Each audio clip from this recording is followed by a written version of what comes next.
So you had a good time? Yeah, it was a really good time. It was Kayla's high school friend. Okay. Is this the one that when you were gone one weekend, she had some girls at the house at your place? Oh, yeah. So it's actually a different group of friends. That group of friends was her college friends, and this one is like her high school and like childhood. Like they knew each other since like kindergarten. That's neat. Yeah, and it was really a really nice wedding. It was in one of the people in the wedding's backyard, their family home in California, and it was a really nice house, really beautiful, open space, really big backyard, and it was about 75 people, but it turned out really well. A lot of dancing too at the end of the night with a DJ. Oh, good. Yeah, and the food was really good as well. That they like catered Mexican food, and they had like 2 cooks on like the buffet line cooking up fresh meat for the tacos. It was really good. Very, very nice. Were any of your associates there? No, it was mainly just Kayla's friends and one of Kayla's cousins who was like also in this high school friend group, and her boyfriend, who I was good friends with, and we actually shared a hotel room together just to split costs. Oh, good. Good. But yeah, it was a really short trip because originally we were supposed to be down there Thursday night and then hang out Friday. Potentially we were going to go to Disneyland because it's not too far there. But Kayla had to finish some tests, and she had a presentation on Friday that she could not get out of. So we had to switch the flights to Friday night instead. So we literally got in Friday night and then left Sunday morning at like 7 a.m. Which it was a really short trip, but you know the reason we were there is for the wedding, and that's pretty much all we did. Sure. And yeah, it was good. It was a lot of fun. That's good. How's your work going? Work is going really well. Staying very busy, and just got assigned like a new big project where we're finally starting to clean up all of the welding procedures.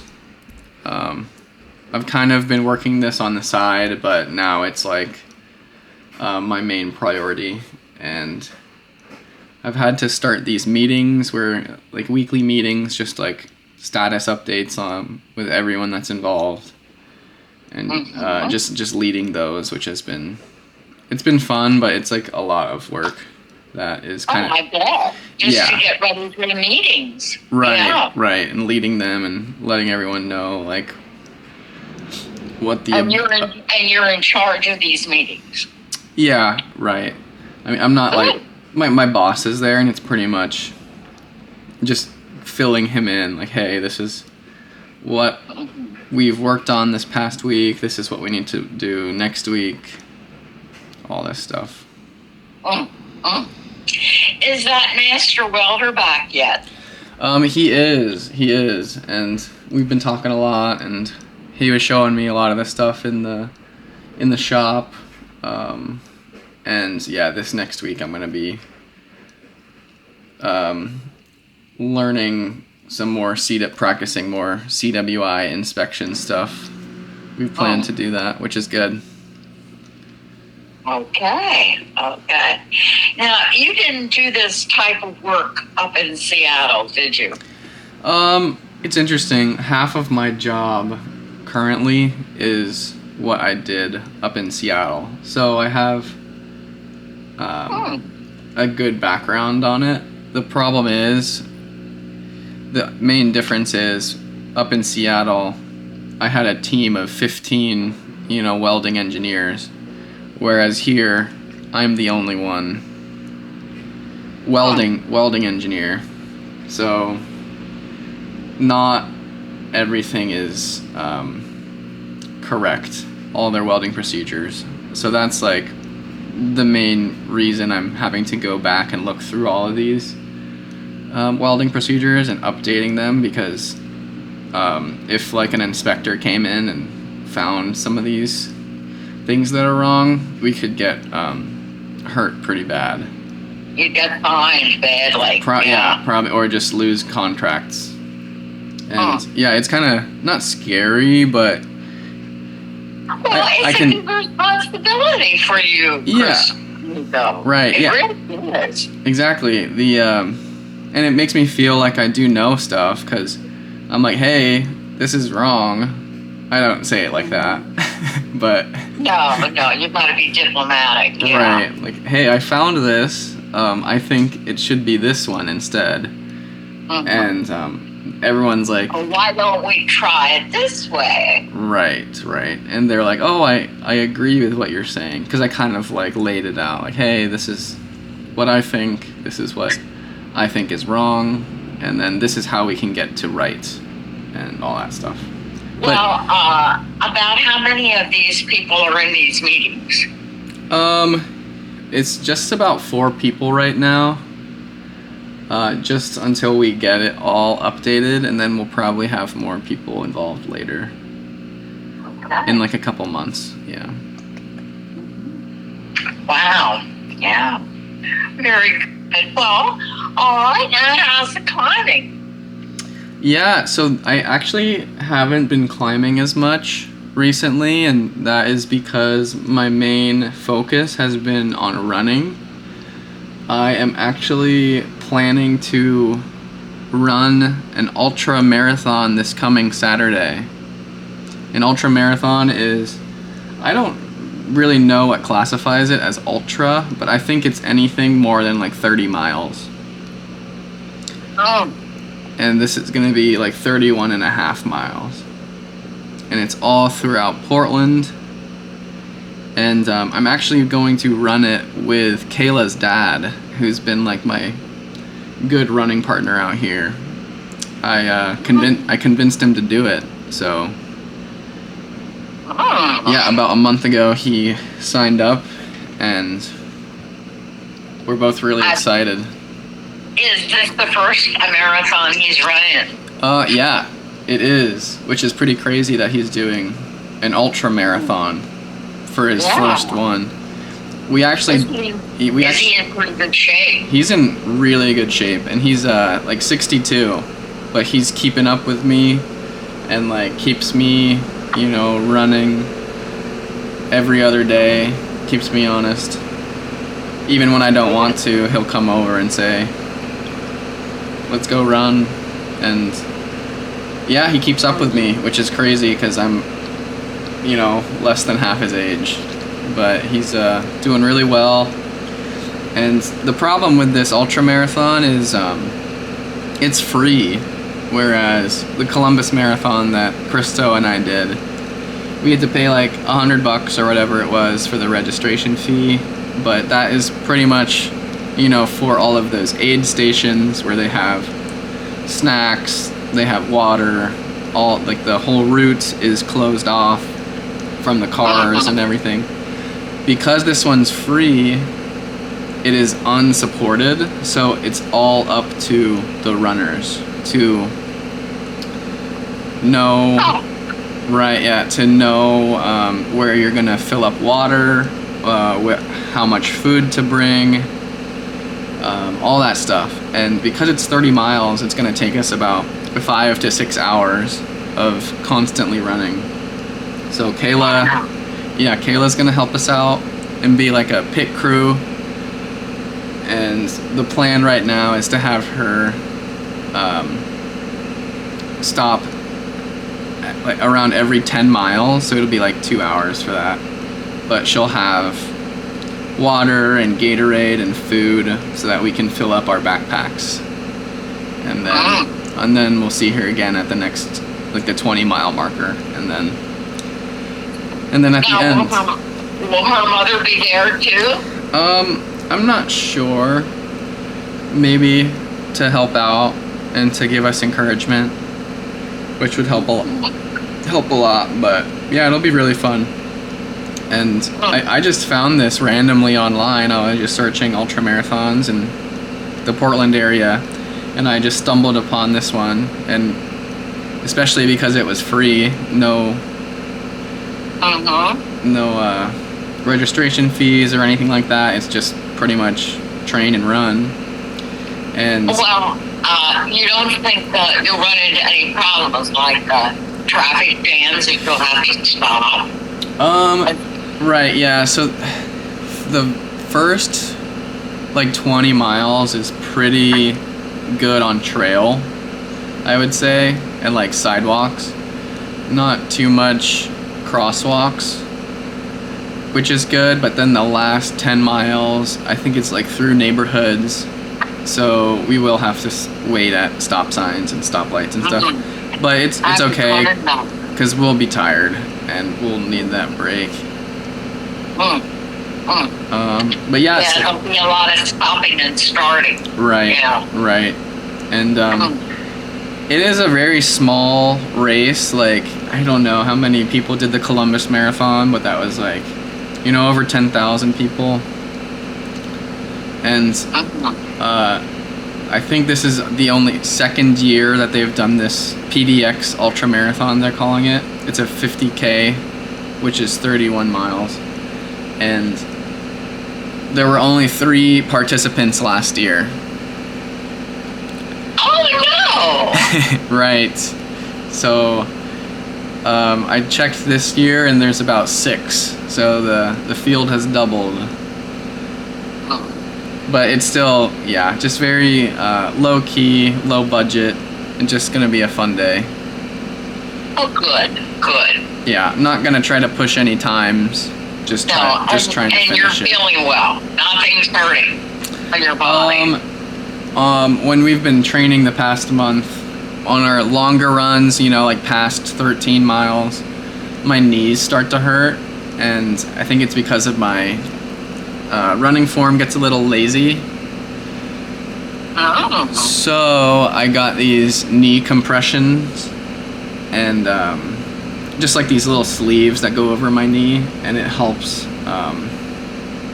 just keep circulation in there, and it helps a lot on my longer runs. So I'll be wearing both of those on each knee this weekend. Okay. Well, that's great. Yeah. I got your book, Yeah. and I am truly enjoying it. Really, I'm glad to hear that. I had no idea. I just thought you said, well, it's a nice day. I'm gonna climb Everest. All this preparation and going to different camps and the dynamics between the different people. Mm-hmm. And then, of course, it's fiction, but and then back home, he's doing it. It's very, very interesting. And I love to read and learn things, Yeah. And I enjoyed hearing about this, the train of thought that felt that you should use oxygen, and then the group that said no. Yeah. Very, very interesting. That's Very awesome. I'm glad you picked up on all this stuff, but I am familiar with a lot of the stuff in the book, just because I've been mountaineering, so it kind of feels like second nature. I don't really think about their whole process of melting water. It takes and they were saying it takes an hour to melt 1 cup for tea. Yeah. And that's not like it is in Washington, because we're not at that elevation, but the higher you get, the more energy you have to burn to get more water. And Oh, and you hallucinate too. yes, because you just have so much less oxygen. And Oh. yeah, they talk about just acting drunk. You're kind of just drunk. And that's Oh. what makes it hard. You got to make sure you know your knots so that you can do it while you're not fully present. And Well, now you said read to chapter 10. Well, this book didn't have chapters. oh, did it not? No. Oh, I'm sorry. 10 was like pretty much halfway, just so that we can have the next one, and Okay. the next time we talk, we can just talk about the whole book. But Okay. Well, I read to, I think I'm up to page 133. okay, yeah, I think we're right about the same. I mean, it's in the segments like breakfast or different times.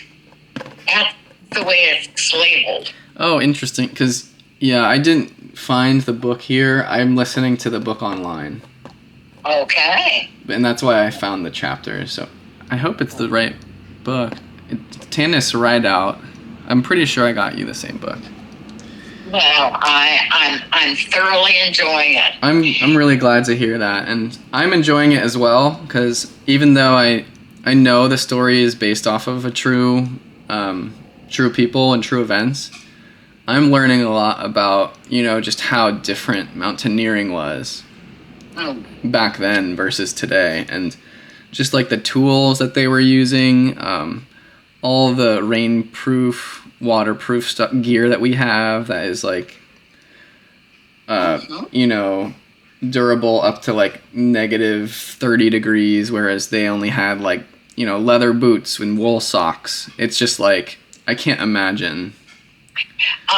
Well, do they use today, like they smear themselves with petroleum jelly? Right, yeah, I think it's mainly just sunscreen now. But I mean, just to hear that, like, that's so important. Because like the higher up there you are, the less cover you get from the radiation, and also the reflection from the snow. It's just hitting you so much, like you need protection from the sun, and that's why the glasses are so important.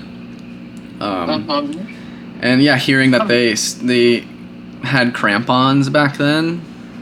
These were like the founders of the sport, and it's so cool to like see. Like they have a handyman on the team, right, to like fix all the tents, to fix all. Yeah. That's so cool. That's Sandy. Right, Yeah. Sandy. That's Sandy, and even though he's like a younger guy, he was the probably the most fit of the group.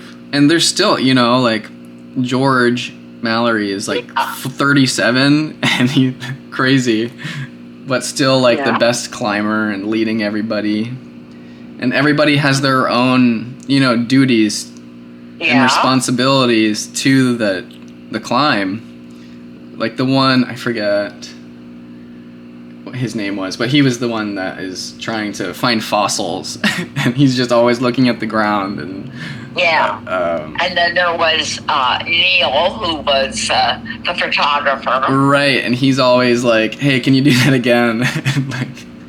or like going slower because he needs to set up all his gear. But it's funny, and yeah, everyone's got their roles, and the doctor as well. Well, I haven't. They haven't done the final ascent yet. Yeah, I'm not there yet either. Yeah, but it is most interesting. Yeah, and the camp things too. Besides, like just the sheer amount of time, like 6 months away. I think that's what his wife is like. Ruth is waiting for 6 months if like everything goes to plan. But that is insane, because that is like the plane ride, the boats, everything. And everything has to be synchronized with the weather. Exactly. And the weather is king out there. You can't, if there's a storm, even if you try as hard as you can, you're not gonna be going far. So you just have to wait it out in your tent and wait for those openings. And just the idea too of going up from each camp, I forget how many, like 7 camps or whatever, and going up to bring your stuff to the camp and then coming back down, and then going back up, bringing more stuff up and coming back down, and then once everything's at that camp, you can go up to the next camp and bring everything that you need for that one. Just so many logistics and so much planning, and like not losing anything, but things break.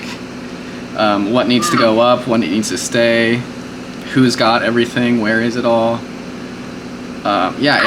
It's crazy. How about what are they called? The porters. Sure. Porter, I think they're being called. The Sherpas? Anyway, Yeah. the one little boy. Oh, I know. died. Yeah, Did you get to that part? I did. That was sad, and I'm sure something like that is like common. Yeah, I'm sure, because there were lady porters that had babies hanging around their neck. Right. And it's like that's their job. They're doing that for money. And Yeah. that's like the most money that they'll make at that time for, only like a half year of work. So it makes sense, but yeah, it was a deaf boy, wasn't it, too? A deaf boy, and I don't know, I got some weird feelings from there was a reason that they brought the deaf boy, because he was like cursed, or they thought he was cursed. That's why he was deaf, so he needed to go to the mountain for, I don't know. Maybe I was picking up on some other weird stuff, but No. That could be.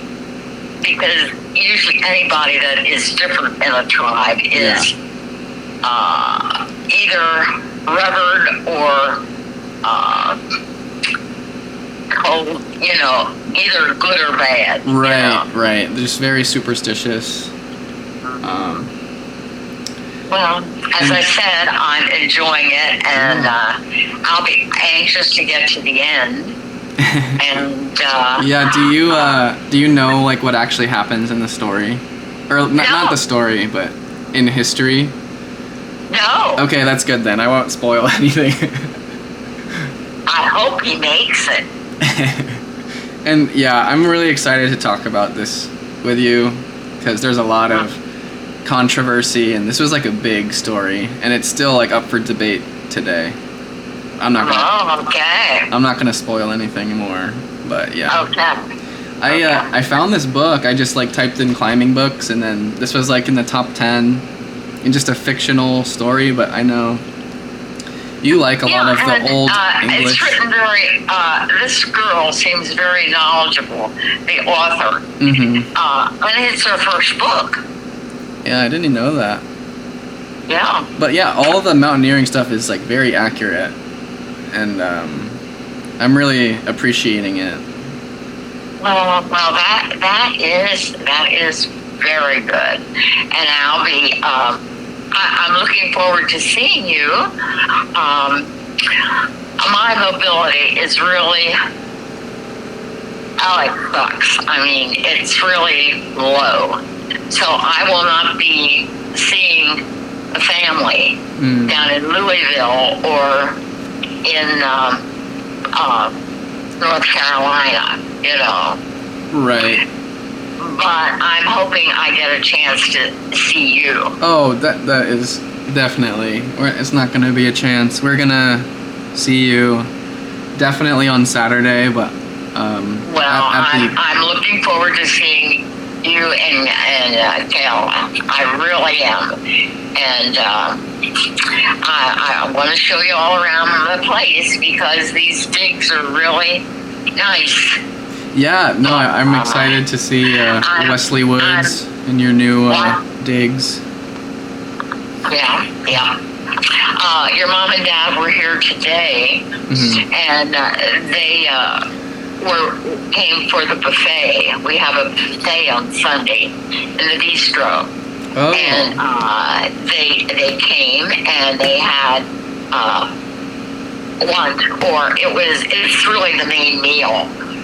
And they were here, and my friend down the hall and her daughter were here too, and they sat at our table. And so we had a nice discussion and, learn why they decided to choose this place, and what they had heard. It was a very interesting meeting. That's good. Your dad also took me to an orthopedic specialist, and they measured me along with the orthopedic doctors to get leg braces. It's a brace that fits under the sole of your shoes. Brace. And I need both of them because my mobility is so bad. I have to use my walker all around. Mm-hmm. And in the apartment, I use it all the time, except I wall surf a lot, Oh, yep. But I'm hoping, and they don't guarantee that this is going to help, but if there's any chance that it'll give me more mobility, that I'll be able to walk a little better, I'm looking forward to that. I'm going to try, Mm-hmm. And that's about all. Oh, they hung a few pictures today. And we had a nice, but Chuck has really been busy. He's getting all my finances all in order. I want to get as much done for him as I can, so that when the daisies begin to push up for me, that he doesn't have a lot of extra work to do, So I'm going to go and see. We have a movie theater in this complex. Oh, nice. And they show old movies, like they showed the bridge on the River Kwai. I don't know what that movie is. Oh, well, that's a real World War II movie over in China. It was really good, and The Sting. They showed that, Paul Newman in The Sting, and the other week. Oh, they had Oppenheimer too. Oh, have you seen that one yet? Yeah. Oh, yeah. Kayla and I really enjoyed that one. Yes. So, well, gosh, you'll be there.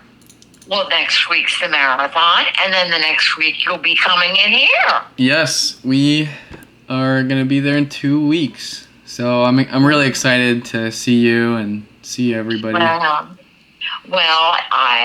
I'm looking forward to it. I really am. I like the way you're wearing your hair. Wait, which pictures? I wish Crisco could take some pointers from you in that field. He still has his knob on the back, I think. Yeah, I think he's gonna keep that. That's him, I guess. Yeah. Right. He did talk about buzzing it soon or dyeing it all. I don't know what he's up to. Yeah, I don't know either. But anyway, everything's going okay, and I'm going to continue reading to the end. Yes. And I joined a book club here. Oh, nice. And we do a book a month, and we get them from the library. They get them from the library. Like she gets 15 copies, for everyone in the group. And then in that month, we talk about that book, when we meet in a month.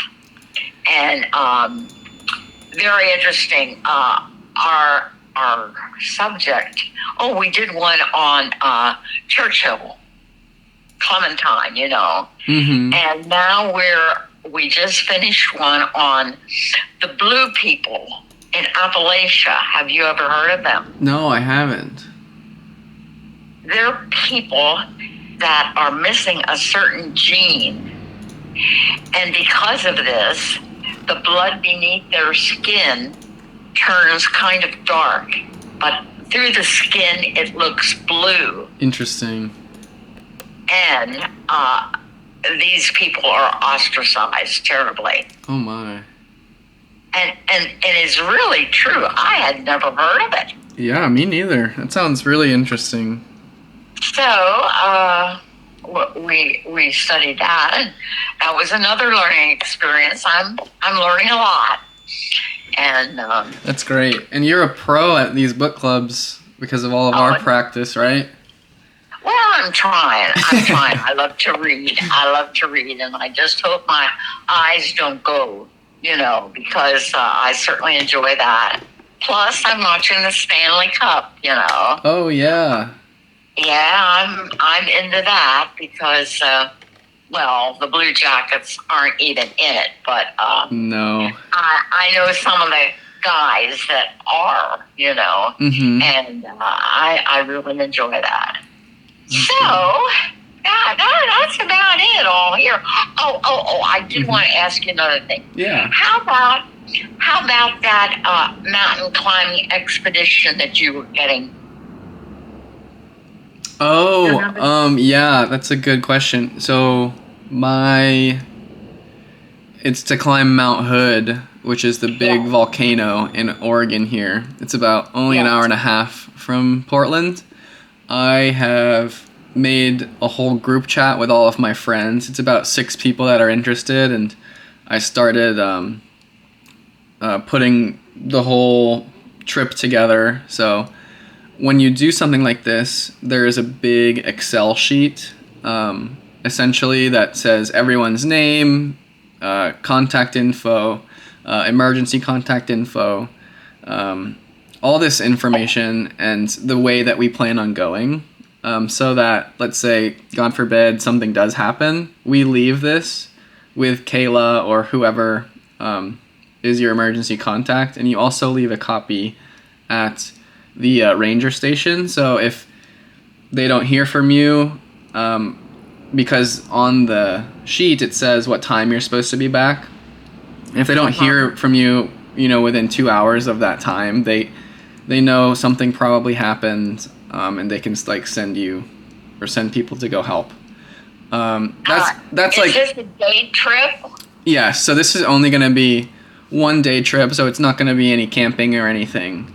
Okay. The kicker, and this is called alpine starts, whenever you start, about like midnight, or earlier, even like 10 p.m. sometimes people start climbing, because that is the best time when the snow is very solid. At night it's the coldest, right? So your crampons, which they talk about in that book, are just pretty much knives on the bottom of your boots, so that when the ice is really firm, you can have a lot of purchase and a lot of traction. And that's why it's honestly better to go at night. So for this climb coming up, we're starting at midnight. And I was pretty much laying it out to my friends. I'm like, so the options are, because they're all from Seattle, they'd have to drive at least 3 hours. So I'd say, hey, we're going to meet at 11 p.m. at this parking lot. It's either going to be Friday, but everyone will have worked that day. So I just put the options out. It's like, we can either start Friday night or Saturday night. And everyone voted for Saturday night. And I also, blocked off 3 weekends in June that I'm free. And I was like, vote for the weekend that works best for you. And it's kind of hard to coordinate because not everybody can make it, but you try to make it as many people. And it takes a lot of your time, Nico. And you now you were away this weekend, and you're going to be away in 2 weeks. Next week you have the marathon. I mean, you have a lot more things going. Yeah, you're right. But, this doesn't feel like work, and when I come home after work, that's when I do a lot of this stuff, and I'm just really excited, and I want this to go well because I haven't seen these friends in a while, and it's been really fun trying to plan this and do my own research, but I went to a seminar, I think I told you, put on by Portland Mountain Rescue, which is a division of volunteers in the ranger department, and they're the ones that sends help if you need it. And I think I talked to you about maybe getting involved in that maybe a little bit more later this year. But that seminar told me exactly what way to go, and all of the stuff online was saying to go one way, which is different from what the Portland Mountain Rescue said. So I put that all into my trip plan and sent it to all my friends. I'm like, this is the plan. This is when we're leaving. We should be at the summit by like 6 a.m., 7 a.m., back to the cars by like 9 or 10 a.m., and then we can go back to Portland. I can rent an Airbnb if people are interested for the night because everyone will be really tired. We can like nap. We can nap, hang out, and then go out or just get food in the Portland area and kind of show them, my favorite places, which would be another really fun part about it. Just because it's only one day, we have another, like the night to kind of hang out, which would be really fun. Yeah. Well, and talk about all your experiences and the bonding that you had on this climb. Yeah. Right. And that's the other thing too with the book. Like these guys are 5 guys just getting annoyed with each other because they're the only people they see for 6 months. And not like that is anything like what we're doing, but we had that mountaineering, they were my teammates earlier and we got a lot of that bonding. So I definitely understand and feel where this book is coming from. So I'm really enjoying it as well. And I'm glad you are. Yeah. Now, one other thing. No problem. How's a kitty? Kitty is doing amazing. And we actually, because we were gone, we dropped Kitty off at her grandparents' place for the weekend. And one thing that you have to do with kittens and cats in particular is introduce them to surroundings earlier. So because we knew that we were going to drop her off for the weekend, we needed to show her the house the week before we dropped her off, just so that she would be familiar with her surroundings and not be like super on edge. And because we did this, she was able to sleep really well. She was very comfortable and playful, and because even though that first time she was very on edge and you could tell, so it worked out perfectly. And it won't be this way. Is she going to take care, or is the grandmother going to be taking care of her when you come into Columbus? Yes. So we still have to decide that too. Okay. And we're going to decide what's going to happen in the next 2 weeks. But Grandma, I want to tell you a little secret, if that's okay. Sure. I'll keep I won't tell. Won't tell the parents. Tell your folks. Yeah, I'll tell them probably when I see them in a couple weeks. But Kayla and I just got another kitten. You did? I know it sounds crazy. But no, it's not crazy. It's I mean, they'll bond. They'll be fine. Yeah, I'll send some pictures. And we literally picked her up today, and that's why I was a little late in calling you. Aww. But it is, we'd been thinking about it for a while because Noli will be alone all day. We found out, did some research that the cats can get anxiety and depression, especially kittens, if you're not home for more than 6 hours. Like if they get left alone for 6 hours a day. And Kayla doesn't start rotations for the next month. So this is like the perfect time to get another cat.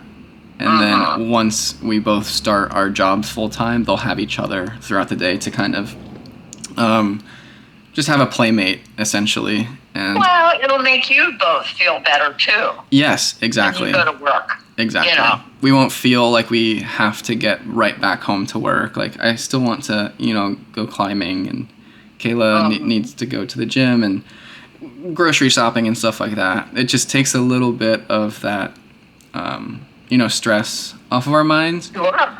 And Sure. it will be a little hard for the first couple weeks right now because there's a whole lot you have to do. We have to do more vaccinations, more vet appointments for the new kitten. Because the whole story is last weekend we met with one cat at the rescue, not Portland Mountain Rescue, but the shelter. And it was like an older cat, but the feeling, it just didn't feel right when we met this cat. It was a little bigger, and I feel like it would have not bullied Noli, but it definitely would have been like could have, if we weren't there to kind of like mediate things and make sure everything was okay. It just didn't feel 100% right. Well, So- if you didn't have a good gut feeling about it, then it wasn't it. Right, and Yeah. that's the funny thing is, like the next day, one of Kayla's friends, their parents just had, their cat had kittens, unplanned kittens, and it was like the exact breed that we were looking for because it was another hypoallergenic cat for Kayla, and they were about to give him to the shelter too. So it was like literally perfect. And like just the timing of it was, it's either now or never, because Kayla's going to be starting soon. We wouldn't have time to, train a kitten. Sure. And it was Very good. It just worked out perfectly. And she's we don't know that sex even. And the people that gave the cat to us, I felt really bad because they weren't ready for this cat to have kittens. This cat is like an outside cat, and they haven't had any vaccinations or any vet appointments at all. So it feels good too that we're kind of like not saving this cat from these people, but we're helping give the care that it needs. Sure. And there was a litter of 3 other kittens that she just wasn't getting the right amount of care, and it feels really good. Well, I wish you the best. But you're going to be busy the next few weeks. Oh, I Really? know. Yeah, I know. And it is a little crazy, but we've already done the one cat, and it's, if anything, there's not much more to add on to it. It's like food and litter, but that's, we're already doing it for the one cat. It's like pretty much the same thing. There's no difference. And a lot of our friends had told us from the beginning, you need to get 2 cats. And we didn't listen to them, but now we realized why they said that. And it'll just be better for everyone involved. So. Oh, sure. Well, I'll be anxious to hear when you come in how things are working out that way, too. Yeah. It'll be hard, but I'm excited. No, it'll be okay. You're going into it in the right attitude. Everything will work out. Yeah. Really, really excited, and I'm really happy.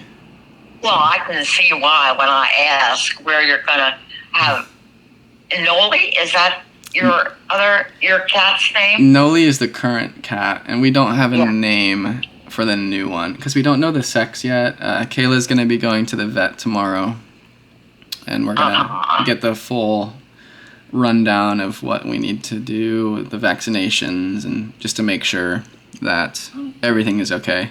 And I think everything is. And there's a whole lot that you have to do as well because cats are so sensitive, especially kittens. We have to keep them separated for a week so that the new kitten feels comfortable in this environment, and then you introduce the resident cat.